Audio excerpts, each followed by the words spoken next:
然后接下来把它短路了。那短路有那么容易短路吗？哈，没有的哈，没那么容易。好，那开路哈，假设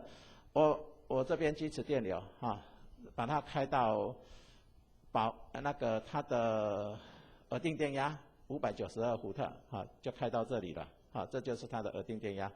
那我把它短路哈，应该照道理它会得100安培啊，哈，这样就实际的得100安培。问题它额定的电流只有多少？35.6安培而已，啊，35.6。那100安培对这台发电机的意思是什么呢？就是准备把它超到死的感觉，对不对？就一个实验做完之后，就看到冒烟了，然后呢？就不用再试了，因为这台发电机已经坏掉了，哈，所以它就变成一个没有意义的实验，你就变成破坏实验了。原来是抓参数，然后变成破坏实验，哈，所以呢，基本上呢，这个实验这边是做不到的，哈，这个100安培是做不到的。那所以呢，我们能够做到的安全的范围呢，就是35.6，就是做到这边，啊，那糟糕，我如果做到这边。那我再堆上去，我再把这个 LEO 啊，哈，这个堆上去，这个粒子电流呢只有0.29安培，哈，0.29安培，我把它短路得35.6，但我把它开路呢得440而已，好，得440，所以我拿440除以35.6，我一定可以得到一个电阻，对不对？啊，一个阻抗，那这个阻抗呢，我们会发现它基本上都会落在一个线性的区域，就是这条线的接近线性区，所以呢，我们就称，就是还没有饱和啦，所以我们称这样子的一个量测呢，是在没有饱和的条件底下所测得的，我们就称为未饱和同步电抗，哈。好，那我们来看这个未饱和同步电抗呢，简单的来说就是一个式子而已。就是呢，我把电流，刚才的那个电流，好，就是这边35.6，这个440嘛，哈，这个 EA 这个边就440，35.6 440，所以我们就可以得到 R 加上 JX 了，好，这样就可以得到了，好，那因为哈在大部分这个情况哈，我们的 X 都很小。大概呢就是9:1啦，所以呢我们把 R 很小啦，所以呢我们的 R 呢可以忽略，好，我们只要 X 降就好了，啊，不会影响太大的，在分析上面不会产生太大的误差，所以呢这样子是可以做的，好，但是这样子的实验呢，我们再看一下，我们预期我们的阻抗是这样，电压跟电流的关系是这样子。但是如果我们一直往上走，我们会发现呢，到了我们的饱和这个额定电压的时候呢，其实我们的这条预估的线跟我们的实际的操作点呢差了太多了，差了太多。那这时候怎么办？这个误差误差大又代表什么？就是我的电压还不是很大，我的电流已经很大了嘛，对不对？那就是代表我的同步电抗比较小嘛，在饱和区的时候比较小。那同步电抗比较小，就是说我预估它大，它结果小，所以预估电流小，结果电流大嘛。电流大就是我将来呢准备要做保护电力啦的时候呢，我会算错很多。好，这样子。好，那怎么办呢？好，因此我们就必须要想办法去求得在这个点底下，短路的时候，这个点，这个100，从来没有露出来的这个100，我究竟要怎么把它算得出来？好，那么我们在还没算之前，我们先确定一件事情，就是这条线走上到400的时候呢，它就慢慢弯曲，它就是一个饱和嘛。我们之前讲过饱和，这样大家这个同意吗？可以了哈。那第二个就是这条短路的这条线。它会走成直线，虽然呢，我们看我们的额定只有到35.6而已，对不对？35.6，从35.6往上算，它其实是看不到这条线的，因为我们说了，我们不可能做短路实验，然后把它抄到10，它是看不到的。那你怎么会知道它是直线？有趣哦，你怎么知道它是直线？你怎么知道它还没饱和？怎么会知道它还没饱和？你怎么知道它不会这样，唰就上来了？有没有人可以告诉我？想一想，有没有人可以告诉我为什么？或者说，老师我知道了，我不要跟你讲，那种的也可以。或者说，你们说老师我知道某某同学知道，但是他不要跟你们讲，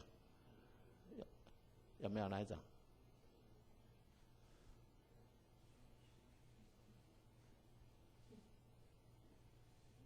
没有，有没有嘛？一定有啦，一定有。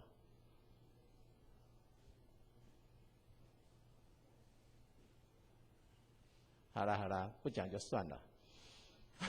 不讲就算了，实在是好。来，我们这样说，这个哈，这个我们又回到变压器这件事情来说好了。回到变压器，你有没有发现呢？如果我们只有一个教室好了啦，只有个教室，那这里有100个人走进来，我们的教室是不是就爆了？就很多人坐不到位置了。但是如果这个教室开了2个门，有100个人走进来，那边的有90个人走出去，那这个教室是不是都始终有位置坐？好，那么这个呢，这个开路实验只有一个电源侧，就是我只有把那个机齿一直不断的往里面送，是好像一个教室里面只有开1个门而已，所以呢，他一直走进来。没有走出去的人，所以呢，这个教室一定会饱和掉。但是短路实验不是，短路实验呢，它是基磁电流进来，对不对？一个磁场进来了，它的电流会不会出去？有啊，它短路怎么不出去？一定从电束里面出去了嘛，所以它一定会产生一个逆电势，一个逆磁势反对它产生的磁势，反对它增加嘛，反对它增加，自然它就会不会增加那么多嘛，所以呢，它始终就会落到一个未饱和的样子。它到哪个时候才会饱和？过了这条线才算饱和嘛，才会开始进入饱和。但是它始终还没过那条线，所以它就会走在未饱和区上面，是这样子。好了，打钟了，等一下呢，我们再从这边开始跟大家呢再做说明。好，我们先休息一下。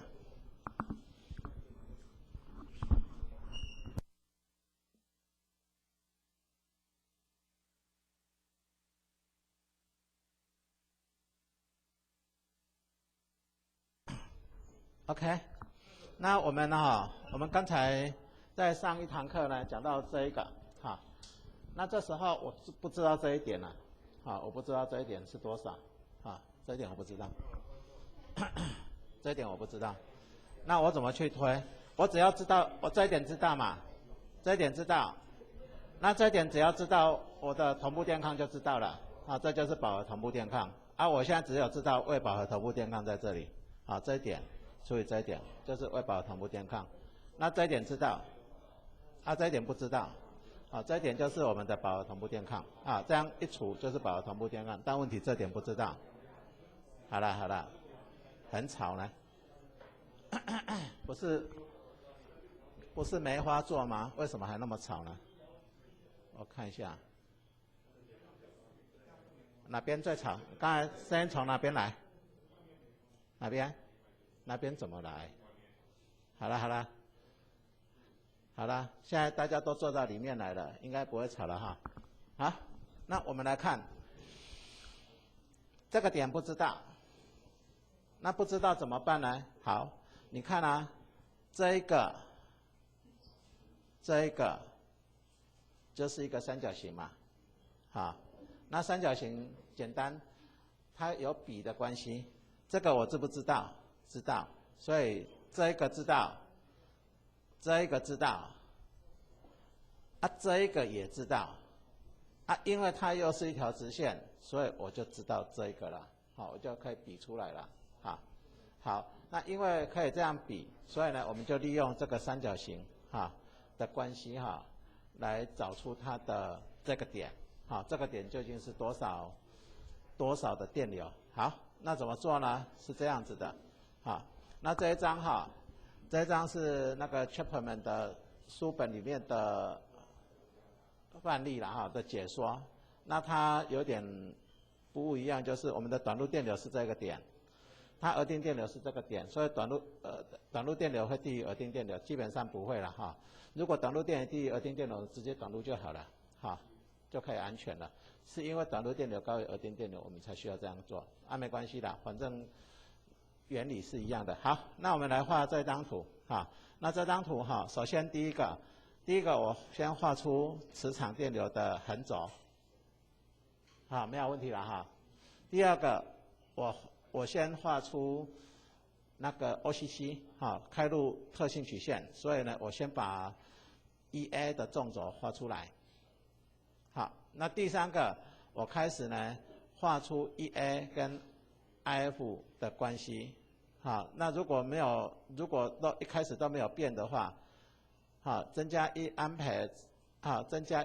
磁场电流增加1安培 ，EA 多10伏特，好，那照道理没变的话，我这条线呢一直上去就是七七线，哈，走成七七线的样子。但是呢，到了某个程度的时候，我们的磁场电流增加，我们的 EA 呢就不如预期的增加，所以呢，它实际上呢会走成 OCC， 好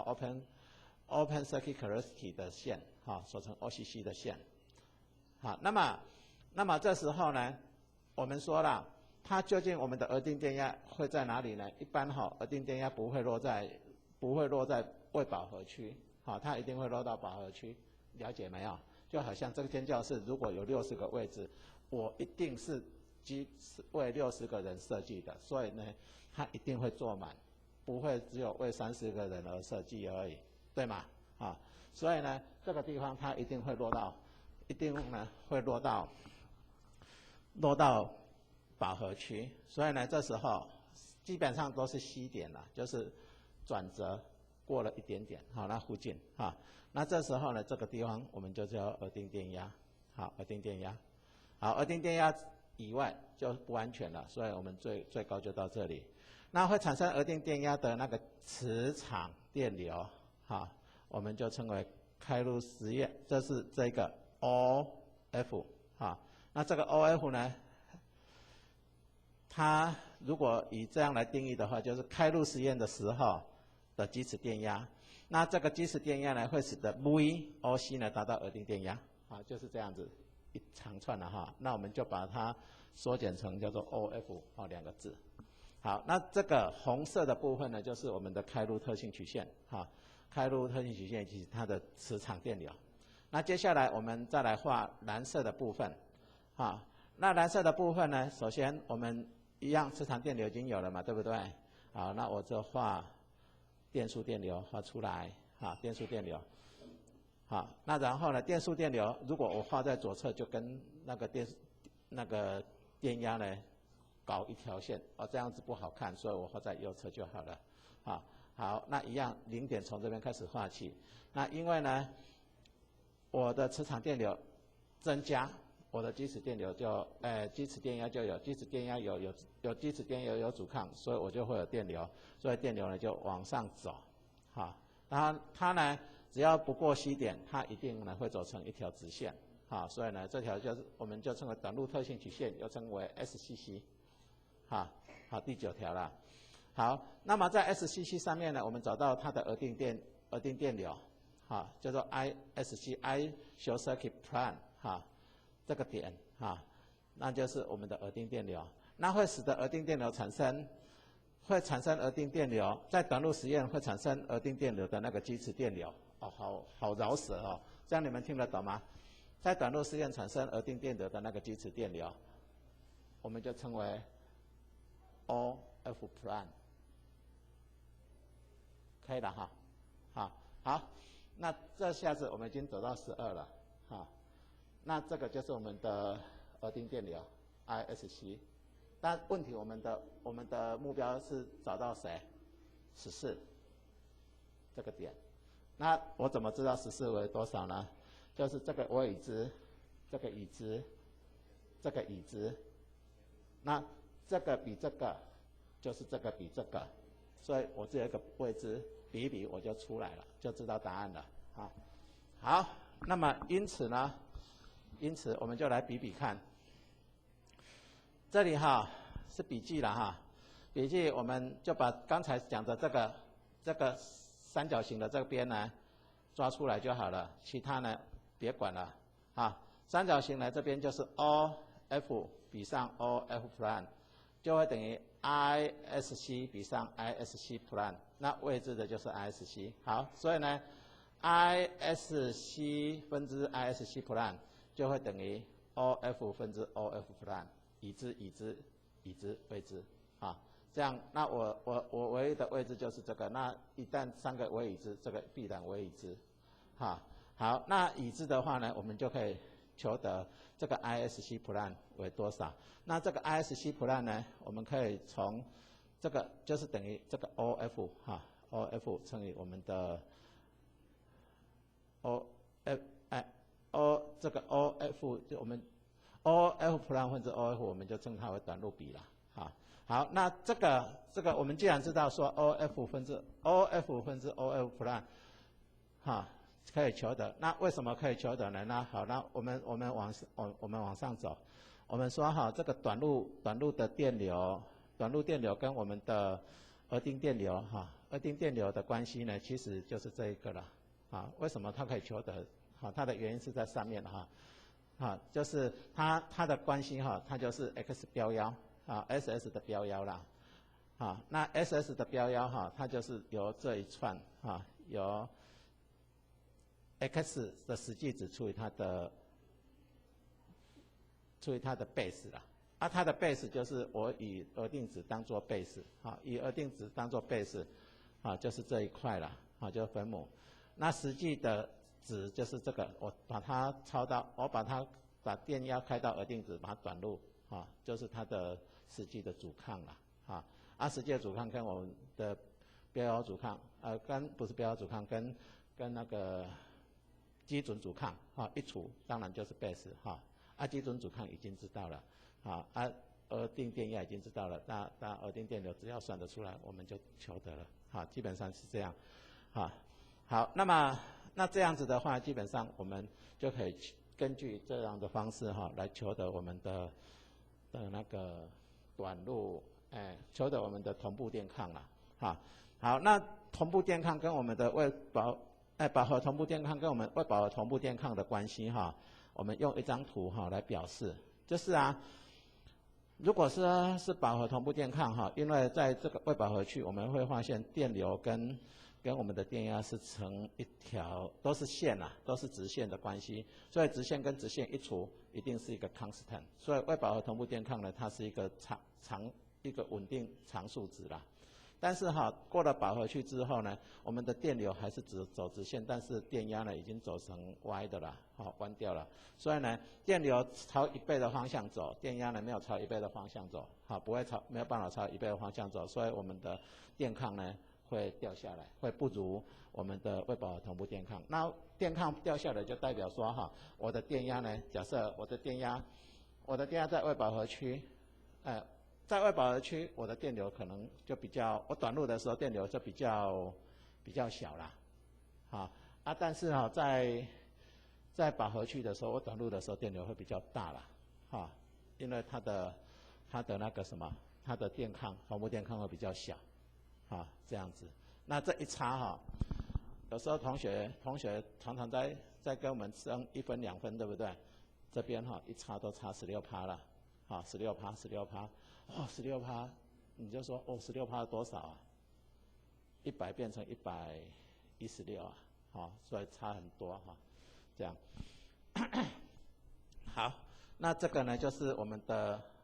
同步电抗，把同步电抗的算完。我们刚才讲到这边了，刚才讲到饱和同步电抗，饱和同步电抗，就饱和同步电抗跟未饱和同步电抗。那接下来我们来讲电阻，电阻简单，这条线要电阻，我们直接直流给它加压，不要给它任何的基质电压，在静止的时候，所以 EA 就等于0，直流的时候 XS 就等于 JXS 就等于0，所以只剩下 RA，那如果我们是 YJ 就是2个 RA， 如果我们 Delta J 就是多少？2/3个 RA， 对不对？那我们就看我们是 y 加德尔塔 j， 我们就可以算出 Ra 来了，好，那我们来看一下这边，好，等一下哈，没有写了，因为太简单了，所以我们这时候呢，我们的参数我们的参数呢就可以经由这开路实验、短路实验、直流实验呢，这3个实验去把我们的参数呢给求了出来，这样，好了，那接下来我们来看，我们知道那个同步机知道同步机的那个的参数怎么算的？那接下来就是同步机同步发电机基本上，如果大家有机会考上台电那管的是同步机，基本上如果你是运转的，你要负责的就是把它并上去到系统，那然后从系统调到你要的 PQ 值，或者说把整个发电机呢从系统上呢再把它退出来基本上呢就是做这些事情那这些事情在学理上面它的意思是什么就好像你开车简单来说，就像你开车，你买了一辆车，那你的责任就是把车从你家的车库开出来，开到你要去玩的地方、去上班的地方，那晚上呢，再从上班的地方再把你的车顺利利的开回来就是这样子而已好，那这样子呢，在我们的那个电机里面它基本上也就是一门学问了因为车开不好这个发电机基本上会被搞坏这样好，那么我们来看它的学理它背后的学理是什么？就是我现在我们说在讲发电机，我们假设有一个发电机，那这个发电机我做好了之后，我要把它并到电力系统里面去那这是一个学问。那并到系统里面去之后，我要把它负载呢往上调、往下调，又是第二件学问了那我们先想第一件学问，就是我发电机已经做好了，那准备呢要把它并到电力系统里面去的时候呢，我必须呢有4件事情要留意那第一件事情呢，就是第一个，它的那个频率要一致频率要一致。那第二个呢，就是相序要一致第3个就是电压要一致第4个就是角度要一致啦就是这样子相角要一致只要这4个同时存在，就是并入的最佳时机啦理想上是这么说啦，就是刚刚并联的那个时候，就是这4样东西同时会存在，但是我们要把它并联上去的时候，一定要有一个让我并联。我一定是身为发电机嘛，所以呢，发电机一定速度呢是往前冲的，所以呢，速度往前冲，所以角度呢一定要预留给它了，也就是我的角度呢，大概预留差不多剩下1度2度，那然后再把它并联上去这样子，所以不是角度刚好一致了，是角度呢差不多在时钟的那个11点58、59分的时候，那个时候呢才是最佳的并联时机啦那如果不是的话会怎样？不是就是会有一个什么能量嘛能量的间隙，那这个能量的间隙那个发电机就会乱叫就会产生一些那个什么一些那个扭转振动了那扭转振动也不是好现象。你想想看，一个发电机假设500万50 megawatt， 50 megawatt 就是50 megawatt 就是5万匹马力嘛，对不对？5万匹马力，那也就是5万匹马这样冲嘛你一稍有不慎就被马整个就踏死在那个地板上面了并联的时候没有那么多，并联差不多它的1/10啦，所以刚才算多少50万匹马嘛500 兆瓦就50万匹马嘛，啊50万匹马1/10就是5万匹马，哈，就是你并联的时候差不多操控5万匹马，给它蹦上去，稍有不慎怎么了？你就直接被那些马给碾压了，哈，就是这样子。好，那么我们来看这个并联哈，并联假设我们现在不讨论并联那一个瞬间了，因为那瞬间我们大概就是4个条件，啊，那我们讨论说哈，它并联上去的时候是怎么一回事哈？好，那发电机哈，发电机并联上去有2件事情要做，就是呢，发电机哈可以控制的2件事情就是跟直流机不一样了，直流机只有一样东西可以控制，叫做电压。那发电机呢有2样东西可以控制，一个叫做转，一个叫做角度，一个叫做电压。好，角度就是跟什么有关？跟我们的蒸汽阀啊，跟我们的蒸汽阀有关。电压呢就跟我们的刚才讲的那个 AVR 有关。AVR 呢把它调大，电流就大，基础电流就大，基础电流大，将来呢它就会虚功就会大。那我们的蒸汽阀或我们的水阀开大之后呢，我们的那个角度就会往前走，输出的功率就大，就是跟这2件事情有关。好，那我们来看，那个，所以呢，我们说哈，在那个发电机上面哈，有2个参数啦，一个就是我们的就是我们的频率，跟我们的输出的功率的关系，频率跟输出功率的关系啦，就是怎么感觉呢？就是比如说你去骑脚踏车，如果平路就算了，如果要爬山的时候，明明就是我同样的力，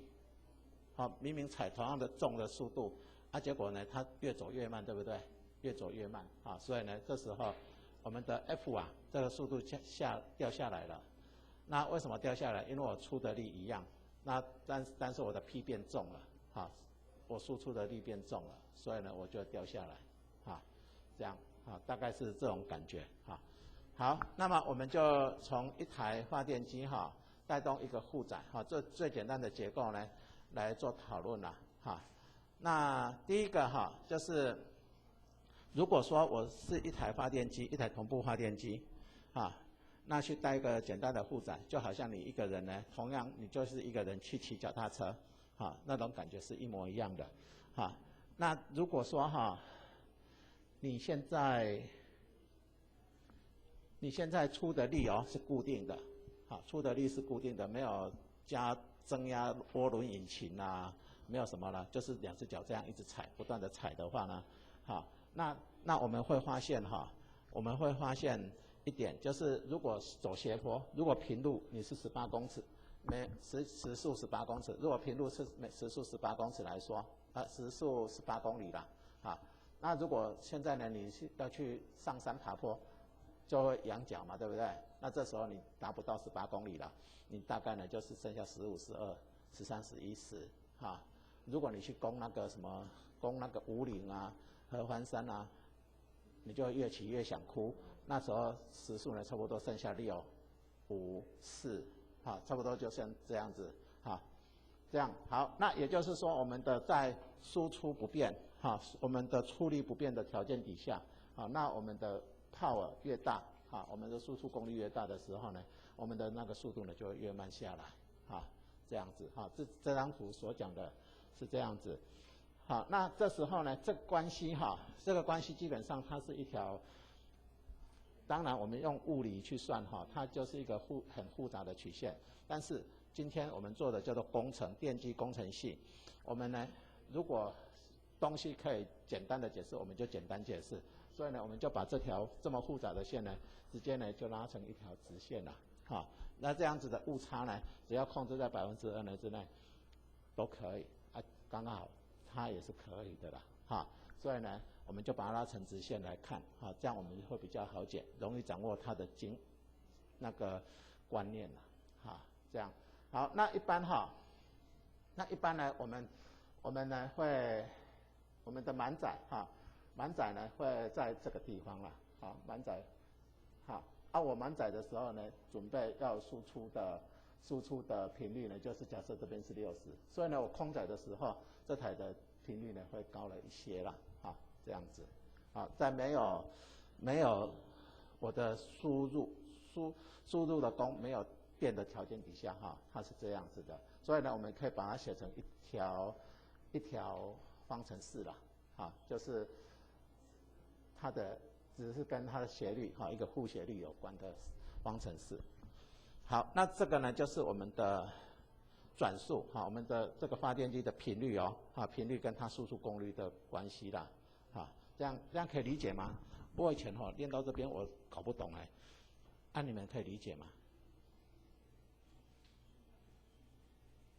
都懂哎，实在是老师太会讲了啊，竟然都懂。我那时候就想说，同步机不就是频率60赫兹吗？频率就是60赫兹嘛，对不对？你还说频率会变来变去，有没有人会搞不清楚这一块的？或者你有没有人不知道这两个东西的差别？就是我们讲同步机不都讲60赫兹吗？你怎么讲说我的频率会变来变去？知道这中间的差异吗？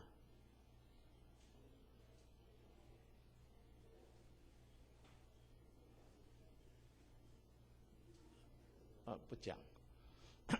来了，我们来加分啦，知不知道这中间的差异是什么？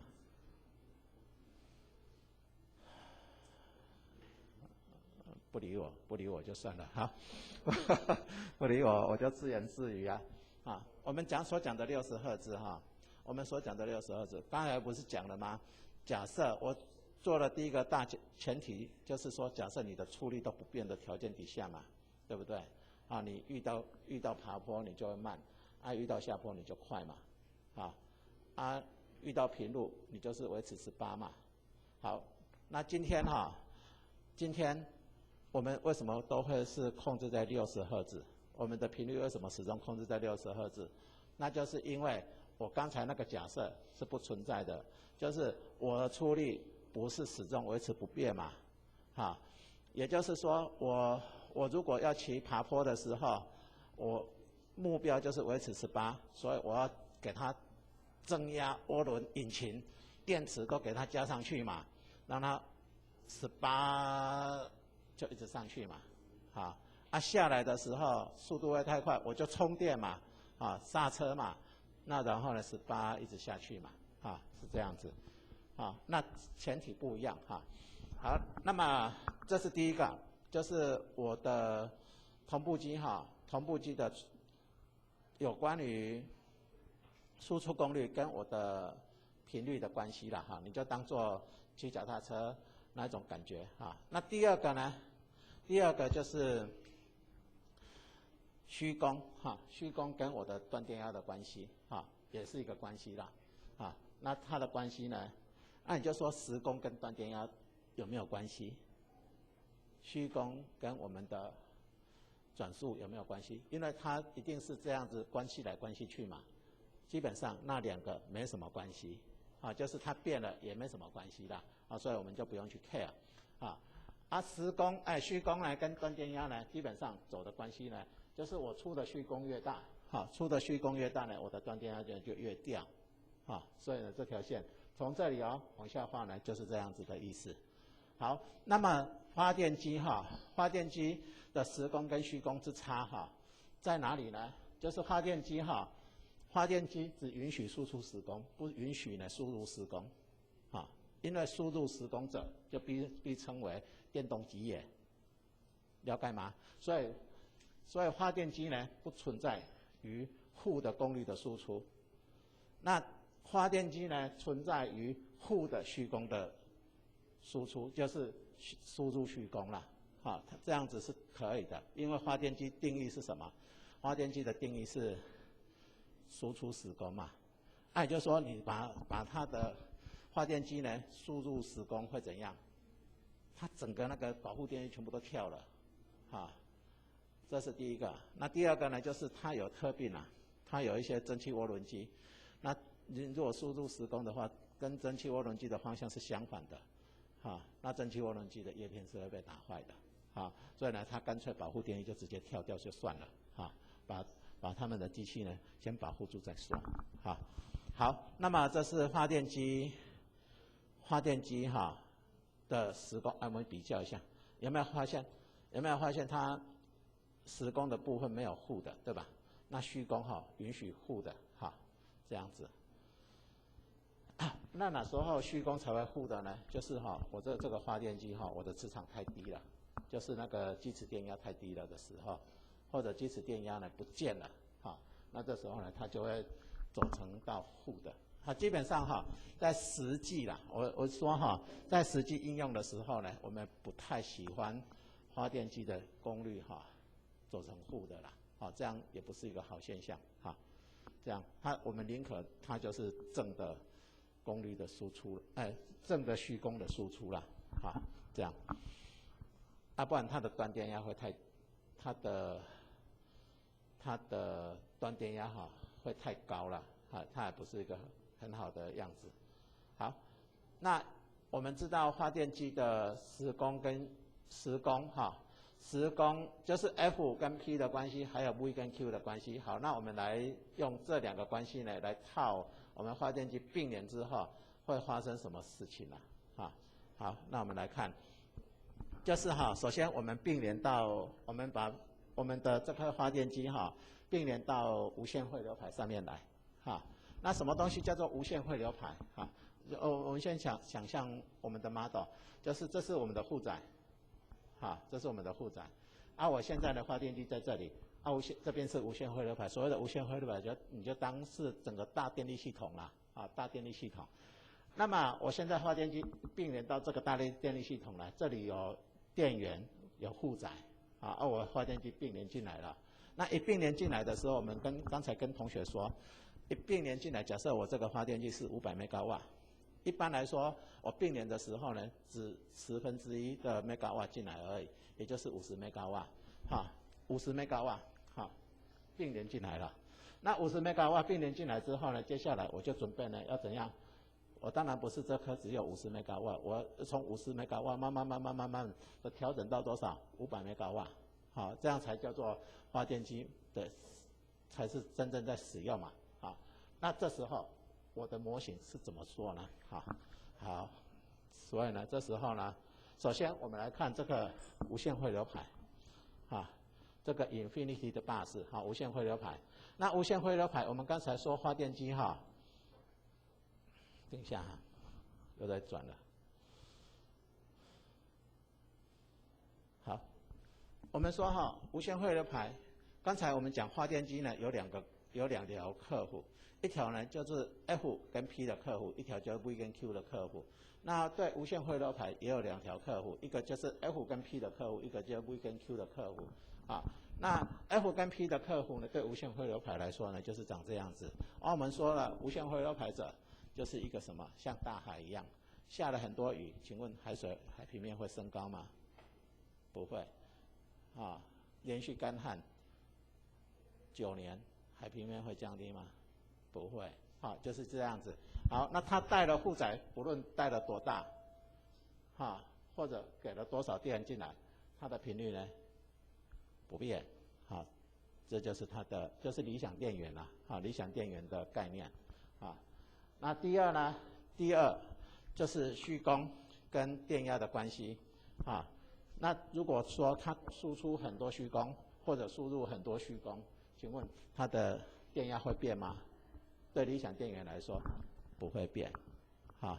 不会变那也就是无线汇流排的概念就是一个理想电源的概念。好，那我现在呢，把我的发电机呢并到一个理想电源里面去。那理想电源，你就说老师不存在理想电源，说也是。那如果说我现在有100台发电机都并起来，那基本上接近理想电源了，对不对？就是我给它很多的电，我一台发电机相对一台发电机给它很多的电或提取很多的电，对我的那个什么，对我的那个电压的频率对我系统的频率跟电压是不变的啊，就好像你家你请了你的所有的同学都来唱 KTV， 请问台电的电压会掉下来吗？不会啊，我都把它关得暗暗的，我都不用电，台电的电压会上升吗？不会，太小了，太渺小了哈，太渺小了啊。好，那这就是这样。好，那么好，那么我现在呢，我把我们这一颗发电机哈并到这个无线回流排上面来。好，我们就开始来看我们怎么并哈。首先呢，并联的时候，我们刚才讲了，我们就想象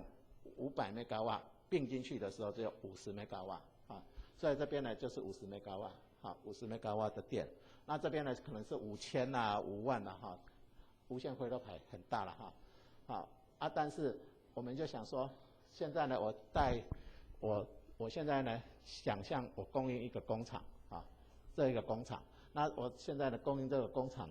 这么多电。那这个工厂的电是固定的，好，那我现在呢，工厂里面有个发电机并进来了，啊，所以呢，50兆瓦被我的发电机吃掉了，啊，所以呢，它两个电压势必要一样，对吧？哈，就是并联的时候，两个电压是一样的。有两个东西是会一样，并联的时候有两个东西会一样，一个叫做频率一样，一个叫做电压一样，对吧？好，啊，有两个等式必须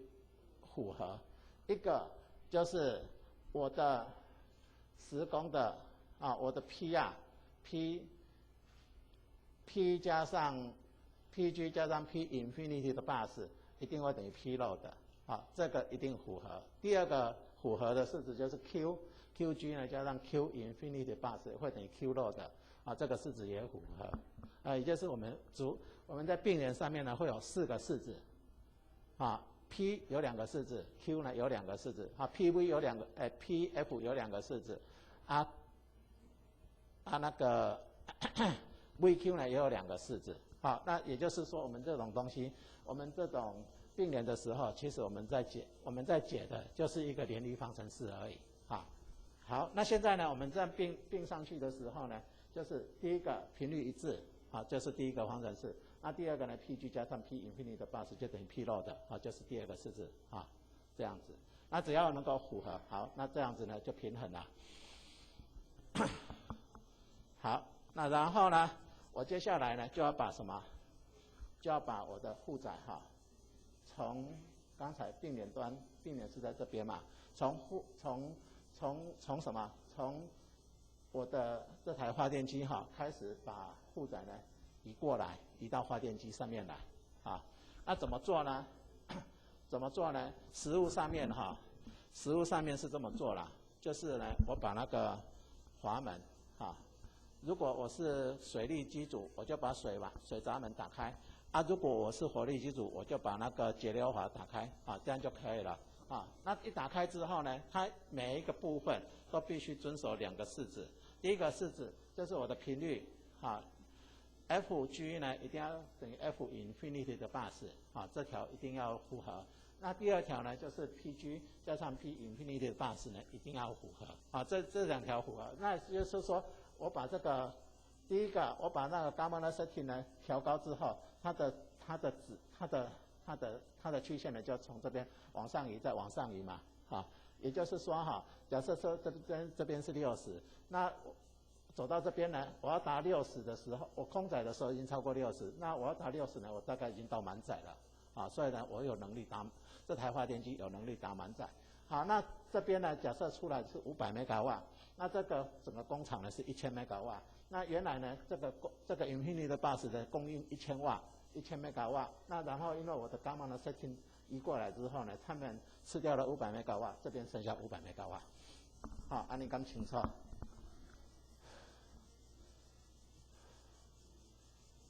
懂不懂啊？懂了哈，懂哈，不论怎么说哈，就是 P infinity 的 bus 加上 PG1 哈，或者在状态2 P infinity 的 bus 加上 PG2， 或者 P infinity 的 bus 加上 PG3 都会等于 P load 的啦。但是我因为 gamma 的 setting 提升之后呢，从 PG1 上升到 PG2， 再上升到 PG1 啊 PG3， 所以呢我们的 P load 是不变的，但是我们的 PB1、PB2、PB3 呢就逐一的一直下降下来，这样理解了哈，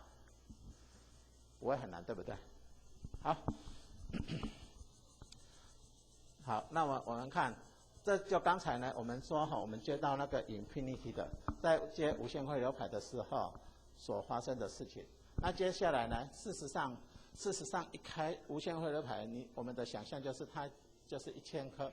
，100颗的100颗的发电机呢串起来的，但是一开始的时候并没有100颗，一开始就是1颗对1颗的马达一个发电机。那这时候呢没有所谓的无限汇流排，那这时候我们怎么去解这样的题目呢？好，那就是变成2个都差不多的发电机并起来的时候好，那并起来呢就会变成这样子，就是说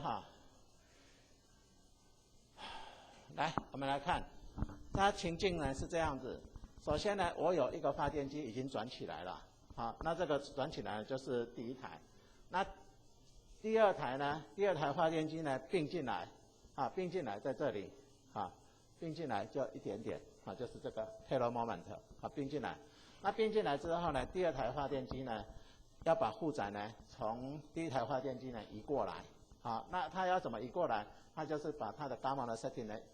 抬高，对吗？这样子它的负载就可以移过来了，那这样的情境我们来模拟一下。首先第一个并进来，并进来在这里，首先呢并联的瞬间在这里，那并联的瞬间呢，我们说它输出的功率呢就是这样子，从500差不多50 megawatt。那我们的工厂呢有1000好了，1万好了，1万，所以呢这边就有950 megawatt 在这里，950 megawatt 是 PG1 供给的这样。好，那这时候呢我们 F1 这2个的电压的这2个的频率呢，这第一台跟第二台频率必须一致就是 F1。好，那这样子就达一平衡。那接下来呢，我要把负载移到 PG2 来，那怎么做呢？我就开始把 PG2 的 gamma 的 setting 呢上升，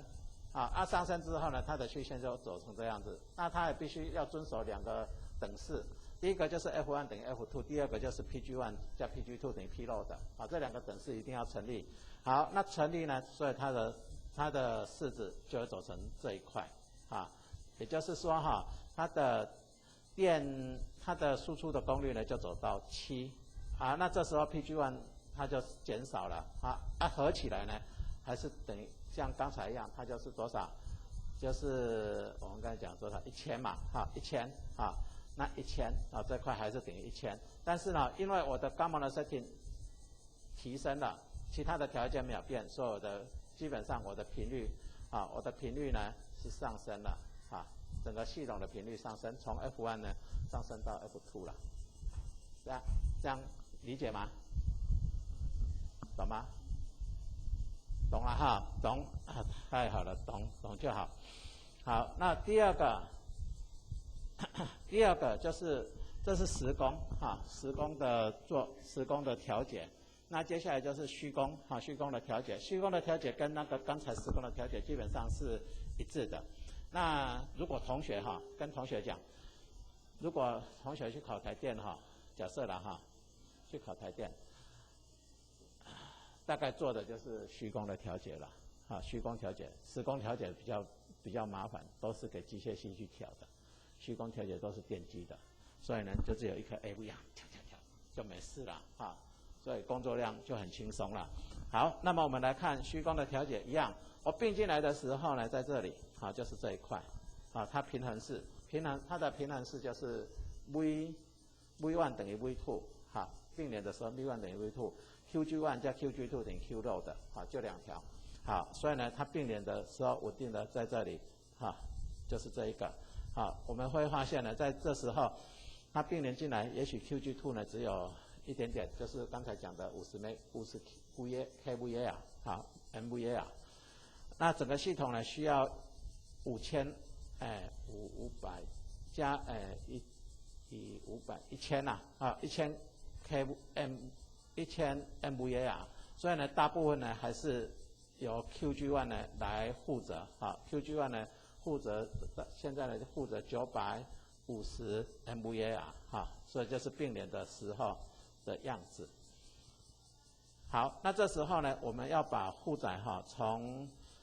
QG1 从第一台呢移到第二台虚功移到第二台。那我们怎么做呢？就是步骤6。那步骤6呢，就是电控人员呢只要调整它的那个 AVR 的设定，我们把介质电流给拉高就对了，提高就这样一个动作。那 AVR 把它调高之后呢，它的线呢就往上走，往上走。那往上走之后，它平衡呢就会平衡在这个方框里面，那也就是说，我往上走之后呢，我的那个 QG2 呢就增加了，QG2 增加，那 Q load 不变，所以 QG1 呢就减少了。那在 QG2 增加 QG1 减少的过程里面，因为我只有调了一个参数，就是我的 AVR 的设定，所以呢，这时候呢，它的 V2 呢，系统的电压呢，基本上是上升的。好，那这张图请问有没有问题呢？没有，好啊。好，那我们再来看，那我们刚才东讲西讲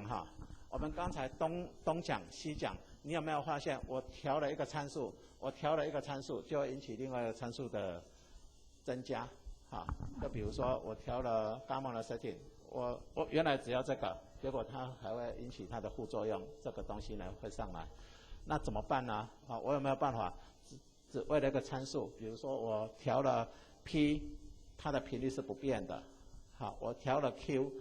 它的电压是不变的，我希望这样子，那有没有办法呢？那当然也，或者我只有调 V， 我 P 跟 Q 不变的，我只有调 F， 那 P 两个负载的 P 呢是不变的，有没有可能呢？有的，基本上是有的。好，那怎么调呢？那当然就越复杂一点了好，那我们说我们在调整的前提有2件，第一个就是我先讲 P 跟 F 就是我现在呢要把 P 呢给调上来了，但是我不希望我的 F 变。那这时候呢，我们先考虑一个前提，就是 PF 的曲线它遵守2个规则，就是 F1 一定等于 F2 就是这一条。那第二个呢，就 PG1 加 PG2 就等于 P load 这2条呢一定要遵守。好，那这样子的话呢，我怎么样把我们的负载从原来的第一台发电机移到第二台呢？简单来说就是这样子，就是我的负载原来是在这里我们的负载分配原来是在这里，那我现在呢要移到第二台上面来了，那想当然我就是把第二台的那个 gamma 的 setting 呢往上调，那第一台的 gamma 的 setting 往下调。好，那这时候呢，第二台的那个功率呢就会从 P2 走到 P2 plan， 那第一台就从 P1 走到 P1 plan。那就移过来了，就移过来了，对不对？移过来了。那这时候这移的过程呢，我们会发现它的频率呢必须一致嘛，那这一致呢，我们会发现呢，它的频率还是维持一致的，跟我们还没有移之前呢是一样的，所以呢这样子的话呢，就达成了我们就是说系统，假设我们现在的系统是要60赫兹嘛，对不对？我这台移上来，这台